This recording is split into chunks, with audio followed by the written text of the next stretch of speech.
Hello साथियों, welcome to our channel knowledge 247। आप सभी लोगों को हमारे यूट्यूब चैनल की तरफ से बहुत बहुत स्वागत है, बहुत अभिनंदन है।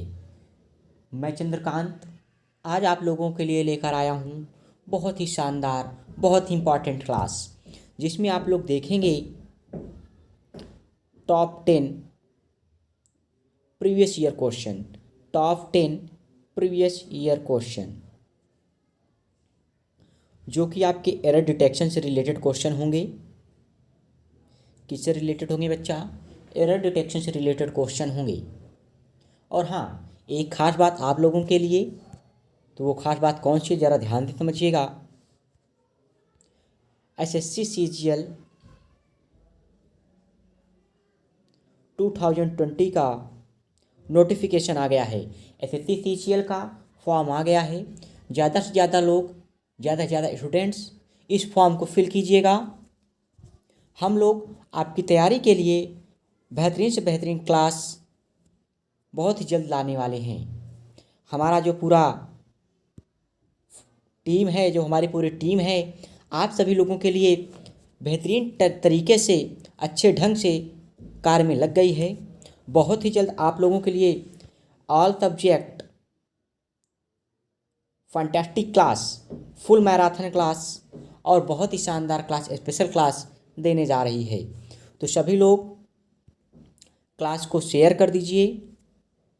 अगर चैनल पर नए हैं तो चैनल को सब्सक्राइब कर दीजिए, बेल आइकन को ज़रूर दबा दीजिए, जिससे आने वाली वीडियो, आने वाली क्लास की अपडेट आपको सबसे पहले मिल जाए।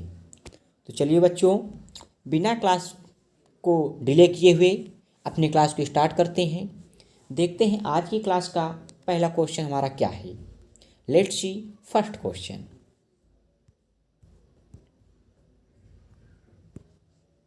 ये रहा आपका पहला क्वेश्चन। पहला क्वेश्चन ध्यान से देखिएगा।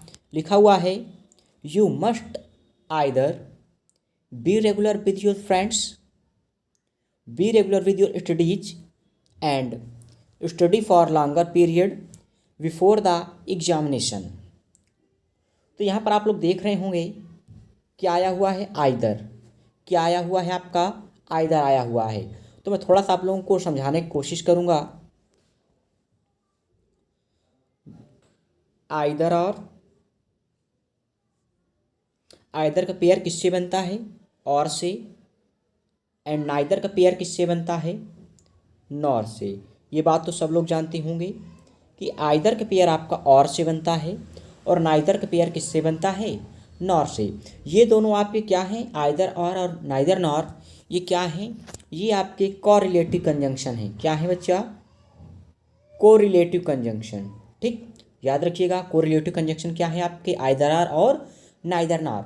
इनका यूज किसके लिए किया जाता है? तो जो इनका यूज होता है वो टू थिंग्स और टू टर्म्स के बीच रिलेशनशिप शो करने के लिए। किसके लिए? टू थिंग्स के बीच, दो वस्तुओं के बीच रिलेशनशिप शो करने के लिए हम किसका यूज करते हैं? आइदर और नाइदर नॉर। जबकि वो थिंग्स कैसी होनी चाहिए? डिफरेंट होनी चाहिए। कैसी होनी चाहिए? डिफरेंट होनी चाहिए। क्लियर है ना सबको? फिर से समझिएगा ज़रा। जो आइदर और नाइदर नॉर है, ये आपके कोरिलेटिव कंजंक्शन हैं। इनका यूज हम कहाँ करते हैं? इनका यूज हम लोग करते हैं दो डिफरेंट वस्तुओं या टर्म्स के बीच रिलेशन शो करने के लिए। ठीक है, चलिए मैं लिखे दे रहा हूँ, सब लोग कॉपी कर लीजिएगा कि इनका यूज कहाँ करते हैं। लिख लीजिए।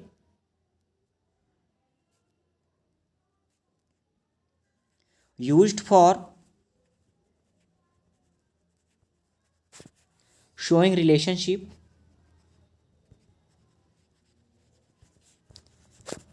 between two things that are different, ठीक है बच्चा? used for showing relationship between two things that are different from each other। Clear है सबको? चलिए नेक्स्ट बात करते हैं यहाँ पर हम एंड की। किसकी बात करते हैं? एंड की। तो एंड का यूज कहाँ पर होता है? तो एंड का यूज हम लोग सेम थिंग पे करते हैं, दो वस्तुओं के बीच रिलेशनशिप शो करने के लिए करते हैं, लेकिन वहाँ पर एक केस है, एक सिचुएशन होनी चाहिए कि दोनों एक दूसरे से क्या हो, एक दूसरे एग्जिस्ट करते हों। कैसे हों? एक दूसरे पे क्या करते हों? एग्जिस्ट करते हों। क्लियर है सबको? एंड का यूज हम कहाँ करते हैं? टू थिंग्स के बीच, दो वस्तुओं के बीच रिलेशनशिप शो करने के लिए, लेकिन जो वहाँ पर दो वस्तु होंगे वो एक दूसरे पर कैसे होंगे? एग्जिस्ट होंगे। कैसे होंगे? एक दूसरे पर एग्जिस्ट होंगे, वो सिचुएशन बननी चाहिए, तो वहाँ पर हम लोग यूज करते हैं एंड का। चलिए क्वेश्चन पे देखिएगा ध्यान से ज़रा। क्वेश्चन क्या कह रहा है आपसे? यू मस्ट आइदर, क्या लिखा हुआ? आइदर। तो आप लोग समझ गए होंगे आइदर का पेयर क्या होता है? और होता है। तो यहाँ से हम लोग एंड को रिमूव करके क्या कर देंगे बच्चा? और कर देंगे। क्या कर देंगे? और कर देंगे। क्लियर है सबको?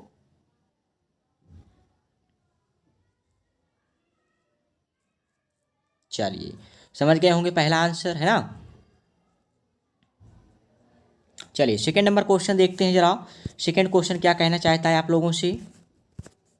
लिखा हुआ है the new taxation rates and the new taxation rates announced by the government are bound to affect the export sector.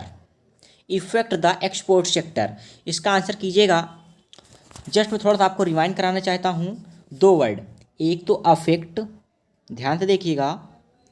पहला वर्ड है आपका अफेक्ट, दूसरा है इफेक्ट। चलिए सबसे पहले क्वेश्चन को छोड़ दीजिए साइड पे, इन दोनों वर्ड पर डिफरेंस बताइए आप लोग। दो वर्ड ध्यान से देखिए, मैं ये लिखे दे रहा हूँ। पहला वर्ड है आपका कौन सा है? अफेक्ट, ठीक। दूसरा वर्ड है आपका इफेक्ट। चलिए दोनों पहले, सबसे पहले आप लोग डिफरेंस बताइए, डिफरेंस क्या है दोनों में? अफेक्ट और इफेक्ट, देखिए हैं दोनों वर्ब आपके। अफेक्ट भी आपका क्या है? वर्ब है, और इफेक्ट भी आपकी क्या है? वर्ब है। तो इफेक्ट होता है आपका टू मेक समथिंग हैपन। लिख लीजिएगा, इफेक्ट क्या होता है? To make something,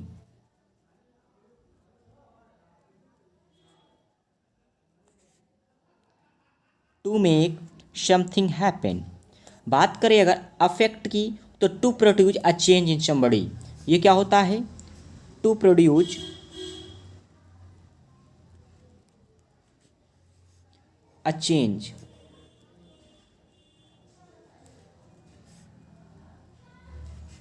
in somebody.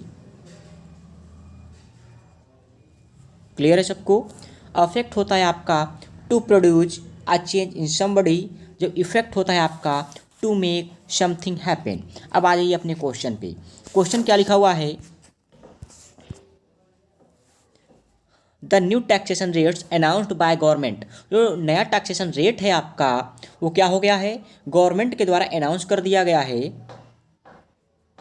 Are by the government are the bound to effect export sector. तो यहाँ पर इफेक्ट का मतलब होता है टू मेक समथिंग हैपन। तो यहाँ पर ऐसा कोई भी सिचुएशन बन नहीं रही, इफेक्ट यहाँ पर कोई भी मीन्स नहीं आ रहा है, ठीक है। यहाँ पर इफेक्ट का कोई भी मीन्स नहीं आ रहा है, तो यहाँ पर हमारा क्या फिट होगा? अफेक्ट। अफेक्ट होता है टू प्रोड्यूस अ चेंज, जब किसी वस्तु या किसी व्यक्ति के ऊपर चेंज होता है, कोई चेंज प्रोड्यूस किया जाता है, वहाँ पर हम यूज करते हैं अफेक्ट, ठीक है। क्या राइट करते हैं वहाँ पर? अफेक्ट। तो यहाँ पर कौन सी पार्ट में एरर हो जाएगा आपका? थर्ड पार्ट में आपका एरर हो जाएगा। पार्ट नंबर थर्ड में आपका क्या हो जाएगा? एरर हो जाएगा। क्वेश्चन नंबर थर्ड देखिए, लिखा हुआ है these days good opportunities are not as better as they use to be in the early 17s।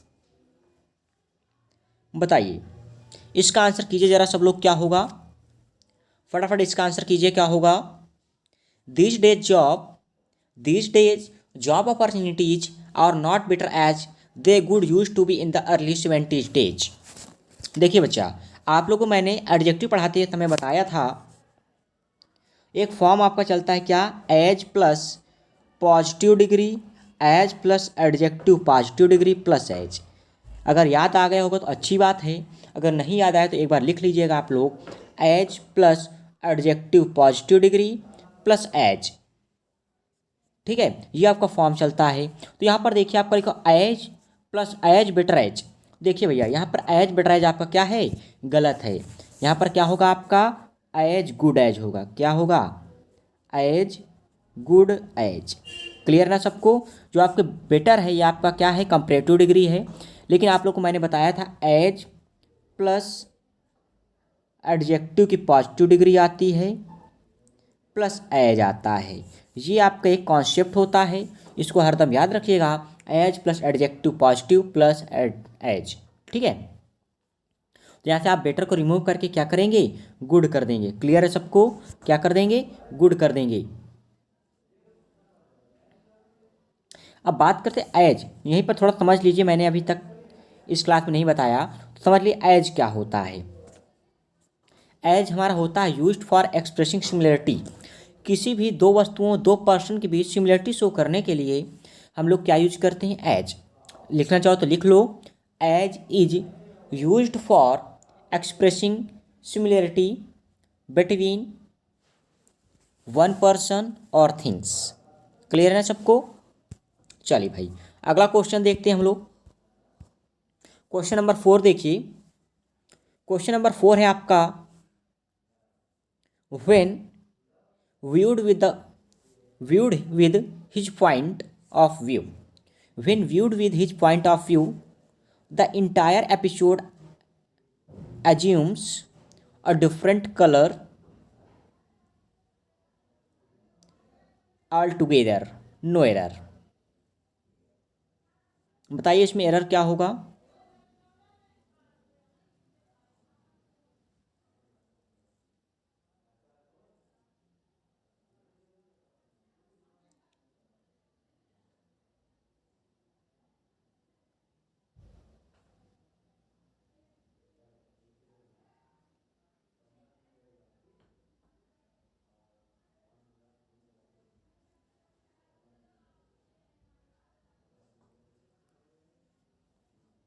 चलिए बताइए क्या होगा यहाँ पर, when viewed with his point of view. इसका बताइए क्या होगा।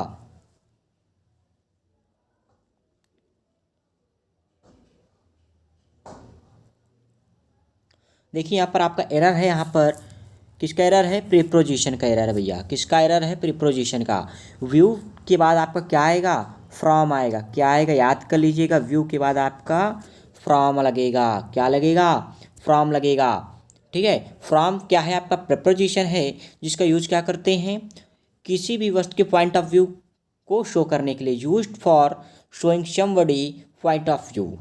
क्लियर है सबको। From used for showing somebody's point of view. ठीक है, तो यहाँ पर किस पार्ट में एरर होगा, पार्ट नंबर 1 में इसमें एरर आ जाएगा। क्लियर है सबको। चलिए क्वेश्चन नंबर 5 देखिए। On many occasions we did help the poor people bye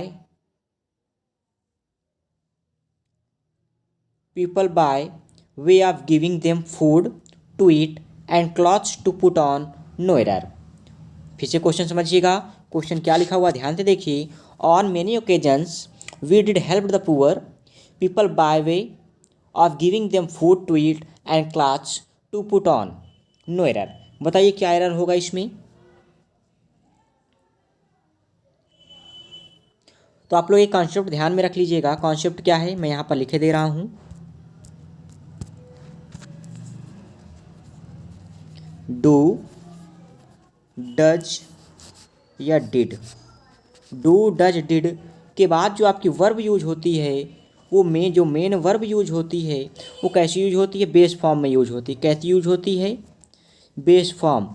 मतलब फर्स्ट पर्सन, मतलब बेस फॉर्म, मतलब कैसे आपका फर्स्ट फॉर्म में यूज होती है। ठीक है, तो यहाँ पर देखिए डू, डज, डिड के बाद जो वर्ब यूज होती है वो कैसी यूज होती है, फर्स्ट फॉर्म यूज होती है। वर्ब की फर्स्ट फॉर्म यानी कि बेस फॉर्म। तो यहाँ पर देखिए आप लोग क्या लिखा हुआ है, लिखा हुआ है वी डिड हेल्प्ड।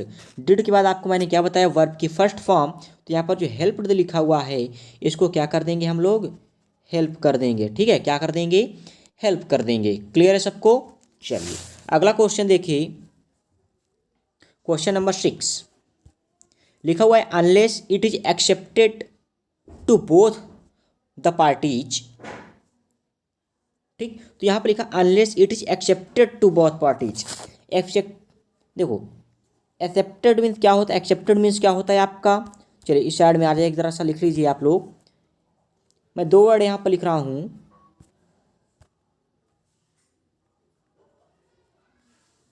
एक्सेप्टेड और दूसरा वर्ड है आपका एक्सेप्टेबल। ठीक, जो एक्सेप्टेड वर्ड है आपका क्या है, मेन वर्ब है, और जो एक्सेप्टेबल वर्ड है ये आपका एडजेक्टिव है। एक्सेप्टेड आपका क्या है, वर्ब है, और एक्सेप्टेबल आपका क्या है, एडवर्ब, सॉरी एडजेक्टिव है। ठीक, क्या है, एडजेक्टिव है। तो एक्सेप्टेड मीन्स क्या होता है, किसी को स्वीकार कर लेना, एक्सेप्ट कर लेना, दैट इज एक्सेप्टेड, मतलब टू अग्री। क्या होता है, टू अग्री। ठीक, किसी के प्रति सहमत हो जाना, एग्री कर लेना, एक्सेप्टेड हो गया। और किसी के द्वारा एग्री होना, किसी के द्वारा एग्री होना वो आपका क्या होता है, एक्सेप्टेबल होता है। क्या होता है, एक्सेप्टेबल। इसका मीन्स लिख लीजिए आप लोग, क्या हो जाएगा, अग्रीड बाय मोस्ट पीपल। ठीक, agreed by most people in society that is acceptable, मतलब to agree that is accepted, मतलब किसी सहमत हो जाना वो आपका क्या है, एक्सेप्टेड है। लेकिन सोसाइटी के बहुत सारे लोगों द्वारा एक्सेप्ट होना वो क्या आपका क्या होता है, एक्सेप्टेबल होता है। तो यहाँ इसका क्या हो जाएगा, लिख लीजिए मीनिंग इसका, एग्रीड बाय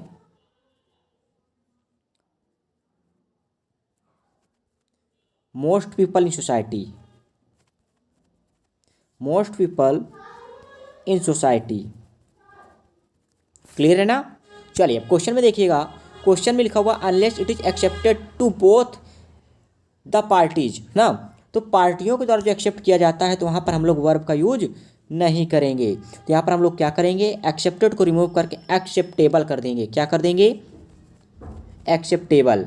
लिख लीजिएगा, ACCEPTABLE, एक्सेप्टेबल। ठीक, क्या कर देंगे, एक्सेप्टेबल, यहाँ पर करेक्ट आंसर हो जाएगा। क्लियर है सबको। चलिए क्वेश्चन नंबर 7 पढ़िएगा ध्यान से। क्वेश्चन नंबर 7 क्या दिया गया है, although the manager was keen on getting the work done through Sudhir yesterday, he tries to avoid it, he tries to avoid it। तो इसका आंसर क्या हो जाएगा,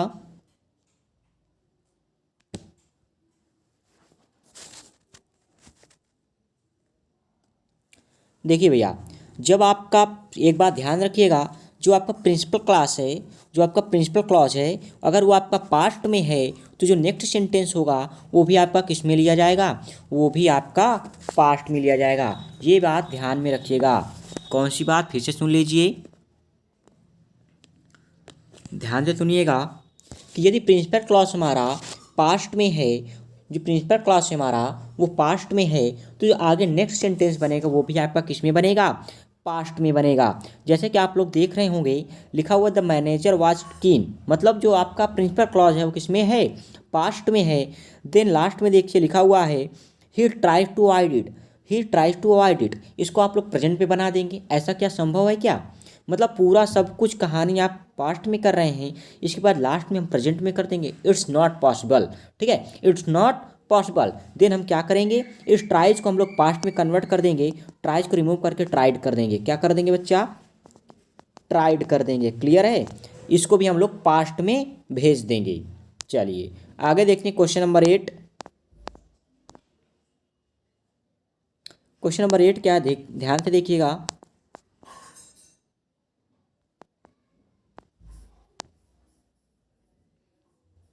लिखा हुआ है the various consequences, the various consequences the decision taken by the finance ministry was not foreseen by the bureaucrats. फिर से क्वेश्चन देखिएगा, लिखा हुआ the various consequences of the decision taken by the finance ministry was not foreseen by the bureaucrats। ये आपका question है। ठीक है, चलिए इसमें आपको बताना क्या है कि किस पार्ट में आपका एरर है। ठीक है, किस पार्ट में आपका एरर है।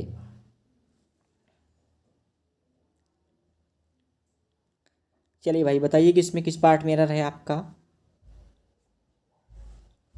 तो ध्यान से देखिए आप लोग, ध्यान से देखिएगा। जो वर्ड आपका आया है वेरियस, एक मिनट, कौन सा वर्ड आया है आपका?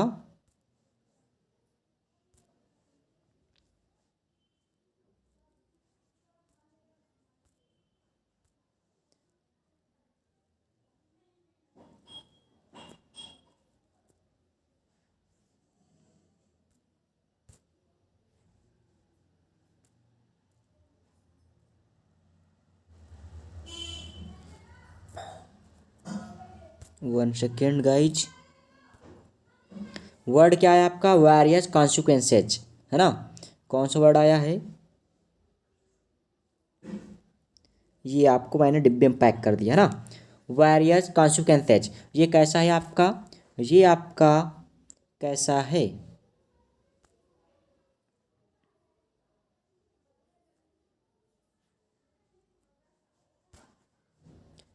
ये आपका प्लूरल है। कैसा है? प्लूरल है। कैसा बच्चा? प्लूरल है। आप लोग जानते हैं जब आपका सब्जेक्ट प्लूरल हो तो वर्ब भी आपकी कैसी लगती है? वर्ब भी हमारी प्लूरल आती है। कैसी आती है? वर्ब भी हमारी प्लूरल आती है। क्लियर है ना सबको? तो यहाँ पर ध्यान से देखिए आप लोग, जो मिनिस्ट्री वॉज लगा हुआ ये भी क्या हो जाएगा? प्लूरल हो जाएगा। तो क्या कर देंगे इसको? हम वर कर देंगे। क्या कर देंगे? वर कर देंगे। तो वेरियस कॉन्सिक्वेंसेज जब आपका प्लूरल है तो आने वाली वर्ब भी क्या होगी? प्लूरल होगी। क्लियर है ना सबको? चलिए क्वेश्चन नंबर 9 देखिए। I never considered him to be a person who would go back on his promise and then do not even apologise. इसमें क्या होगा बताइएगा जरा सा।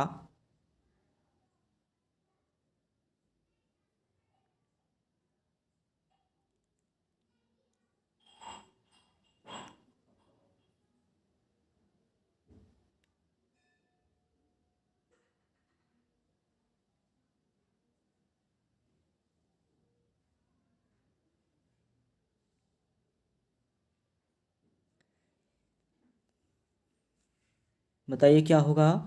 आई never considered him to go a person who go back on his promise, then do on his promises and then do not even apologize। तो देखिए भैया यहाँ पर हम लोग डू का यूज नहीं करेंगे। क्या नहीं करेंगे? डू का यूज नहीं करेंगे। डू विल नॉट यूज्ड, ठीक है। Do will not use. Clear है सबको? हम लोग यहाँ से क्या करेंगे? डू को रिमूव कर देंगे। चलिए क्वेश्चन नंबर 10 देखिए। क्वेश्चन नंबर 10 है आज की सेशन का last question. Having finished at school, Raghu thought of going to Bombay in search some job. Having finished at school, Raghu thought of going to Bombay search some job। तो भैया आप लोग एक बात याद रखिएगा। कौन सी बात? कि जो आपका प्रीपोजिशन वर्ड यूज हुआ है कौन सा? ऑफ। कौन सा वर्ड? ऑफ। इसको हम लोग सर्च के बाद लगाएंगे। किसके बाद? सर्च के बाद। आप लोग एक इडियम्स पढ़े होंगे, इन सर्च ऑफ। कौन सी इडियम पढ़ा होगा आप लोगों ने? ध्यान से देखिए, यहाँ पर लिख दे रहा हूँ, in search of. In search of आप क्या है? एक इडियम है जिसका मीन्स होता है लुकिंग फॉर। लुकिंग फॉर, ठीक है। इन सर्च ऑफ मीन्स क्या होता है? Looking for. तो ये आप लोग समझ गए होंगे कि जो ऑफ प्रीपोजिशन है यहाँ पर, जो ऑफ प्रीपोजिशन है इसको गोइंग के पहले से रिमूव करके सर्च के बाद में हम लोग ऐड कर देंगे। क्लियर है सबको? चलिए भैया आज के सेशन में यहीं तक। बात करते हैं नेक्स्ट सेशन में हम लोग टॉप क्वेश्चन लाने की, ठीक है। नेक्स्ट सेशन में हम लोग बहुत ही इंपॉर्टेंट क्वेश्चन देखेंगे। तो सभी लोग क्लास को शेयर कर दीजिएगा। अगर मज़ा आ जाए तो क्लास को लाइक करना ना भूलिएगा। थैंक यू क्लास, मिलते हैं नेक्स्ट डे।